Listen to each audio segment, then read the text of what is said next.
We have two texts. The first one is taken from 1 Corinthians chapter 16, verse 13. 1 Corinthians chapter 16, verse 13. 1 Corinthians chapter 16, verse 13, I read. Be on your guard. Stand firm in the faith. Be courageous. Be strong. Ephesians chapter 6. From 10 to 13. Finally, my brethren, be strong in the Lord and in the power of his might.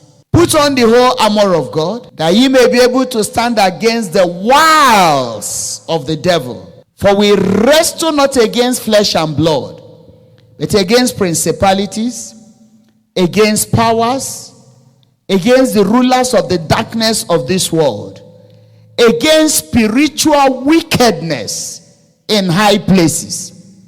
Wherefore take unto you the whole armor of God, that you may be able to stand, to withstand in the evil day, and having done all to stand, stand therefore. Christian faith is not a movie. Christian faith is not a walk in the park. If you have not encountered the true Christian faith, wait for it, it is coming.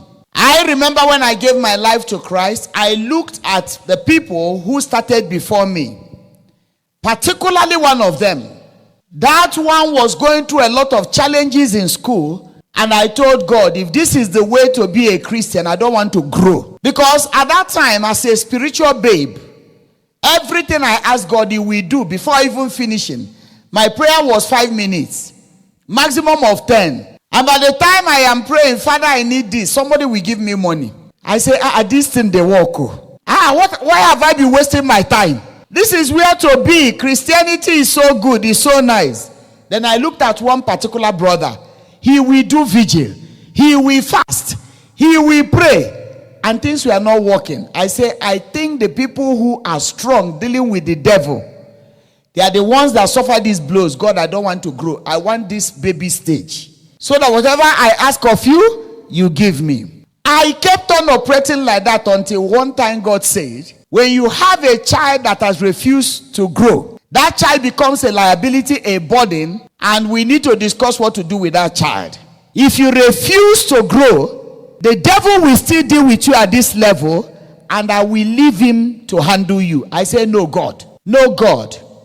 When I began to step out in faith, I realized that this Christianity is not popcorn. Sometimes we think that Christianity is just enjoyment. And sometimes when we call people to the faith, we tell them that, when you come to Jesus, all your problems are solved.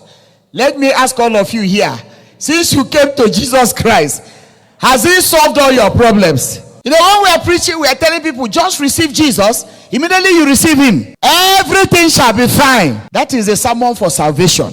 Because Jesus solves all problems, doesn't he? Sometimes in our Christian faith, we enjoy testimonies. We share powerful testimonies. Sometimes we share tears of challenges and tears of battles of life. If you are to calculate tonight the number of times you have prayed or fasted since you got born again, you will lose track. If you say now, for instance, I gave my life to Christ in 1985. I don't remember the date. I don't remember the month, but I remember the time. I remember the hour. I remember what I was wearing. I remember where I was sitting. I remember everything that happened except the time and the date. If I begin to count from 1984, the number of hours I've invested into prayer and fasting, it is impossible to calculate. The journey we have signed up for is not as smooth as we thought. And the closer you are to God, the more fierce the battle is, but more assurance of victory. If you pay closer attention to Apostle Paul's letters to the churches, you will understand that our faith has always been under attack and shall continue to be until we see Jesus someday. But in all those his letters, there is something that stands out, and that is the theme of tonight's prayer: stand strong. When we look at the text, that we read from the book of Corinth, to the church in Corinth, he said to them, be watchful, stand firm in your faith, be courageous, and be strong. In the month of solid foundation, we have taken time to look at various things that are materials for building a strong foundation. But tonight, because we have come to pray, I will not want to digress to other things. I want to focus on the reason why we are here tonight. Paul says to the church, be watchful. Tonight we have come to watch. To stand strong in our faith, we need to watch. To stand strong in our journey with God, we need to watch. Ezekiel chapter 33 verse 7. Ezekiel 33 verse 7. So thou, O son of man, I have set thee a watchman unto the house of Israel. Therefore thou shalt hear the word at my mouth and warn them from me. For us to stand firm, we must be very intentional in what we have come to do. As a spiritual askari, God says, I have set you as a watchman. And the Bible tells us, where we have read, Paul tells them, be watchful. Matthew chapter 13, 24 to 25. Another parable put he forth unto them, saying, the kingdom of heaven is likened unto a man which sowed good seed in his field.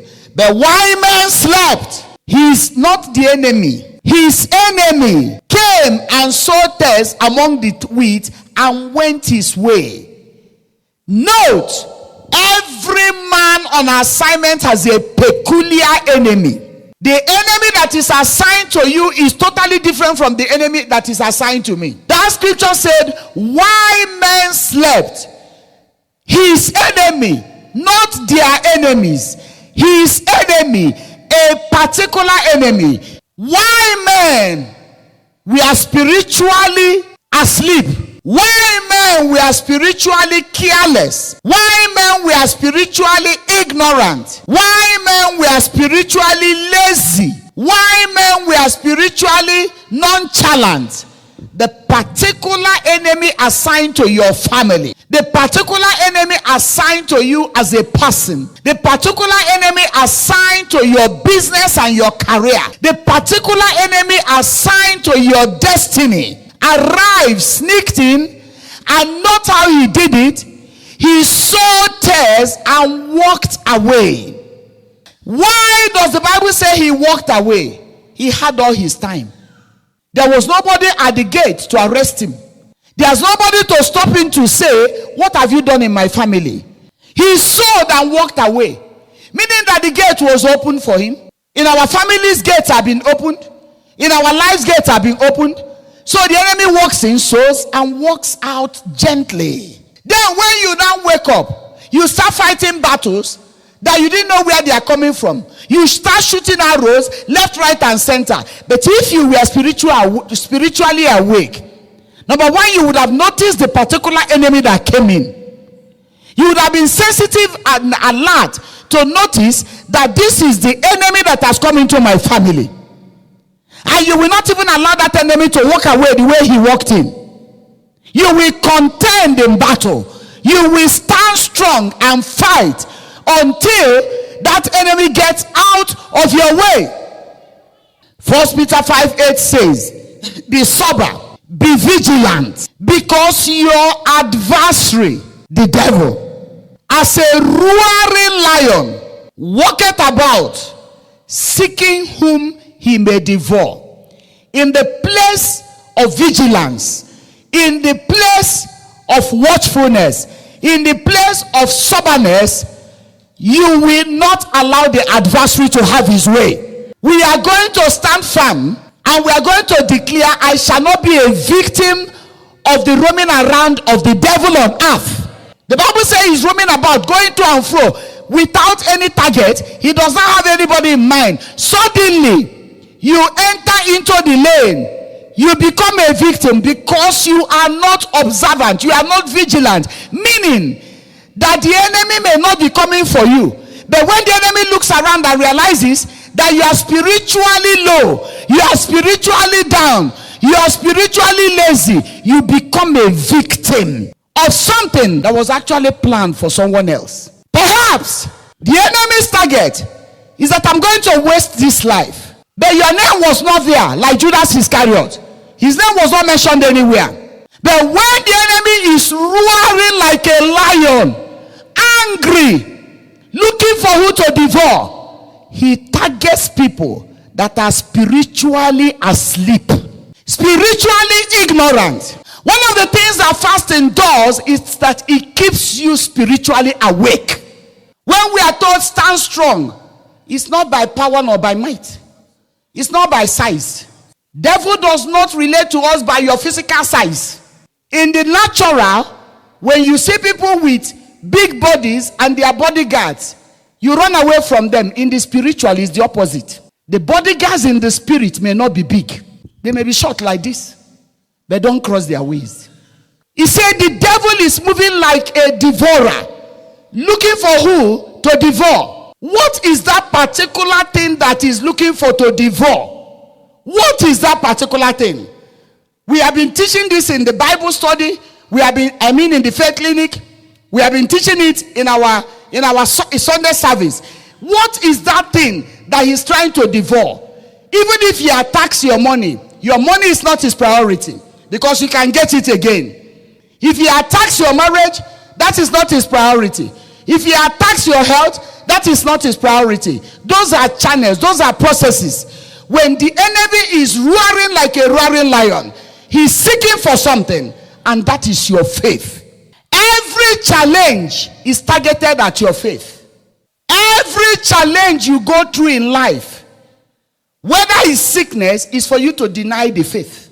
Whether it's that you have been single for years and you are not yet married, and it's like the doors are closing and years are looking at you, it is not about your age and marriage, it's about your faith.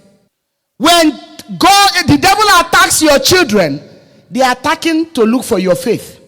And that is why we must stand strong. We are not just strong to defend physical things. We are strong to defend our faith.